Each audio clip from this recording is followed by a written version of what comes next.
今天用5颗鸡蛋来给大家分享一个新做法，比直接炒的鸡蛋更加的鲜嫩好吃。首先准备5颗笨鸡蛋，准备1个小碗，在里面加上2克的小苏打粉，加上2勺白醋。小苏打和白醋的结合有着很强的去污效果。我们再把鸡蛋放进来，加入1碗生水，生水没过鸡蛋就可以。先给它浸泡5分钟，把鸡蛋表皮的脏东西泡至软化。去小菜园里面泡上1颗小葱，对半切开，切成葱花。切好以后收入碗中，在里面加上1把虾皮提鲜。接下来调一个灵魂料汁，这个料汁非常重要。小碗里面加上2勺自制辣椒面，这个辣椒面呢可以根据自己的喜好来添加。在里面加上1大勺生抽酱油，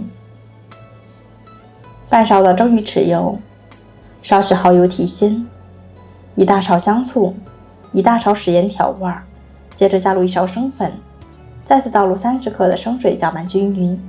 鸡蛋泡煮5分钟以后，我们下手把鸡蛋清洗干净，洗掉上面的脏东西。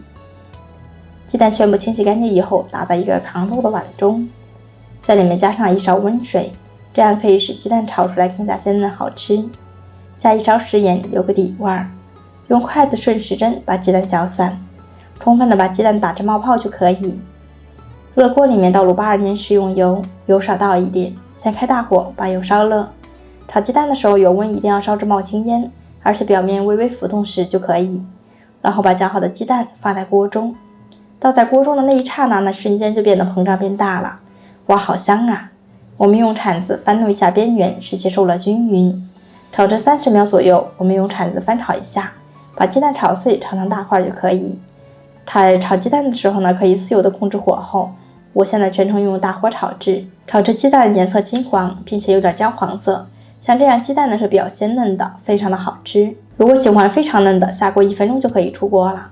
鸡蛋炒至微黄的时候，倒入料汁，用铲子快速搅拌，让鸡蛋均匀的吸收一下料汁，看着是不是非常的有食欲？翻炒1分钟左右，把鸡蛋炒至入味，加入葱花和虾皮，再加入1把黑黑的白芝麻点缀，快速翻炒均匀就可以出锅了。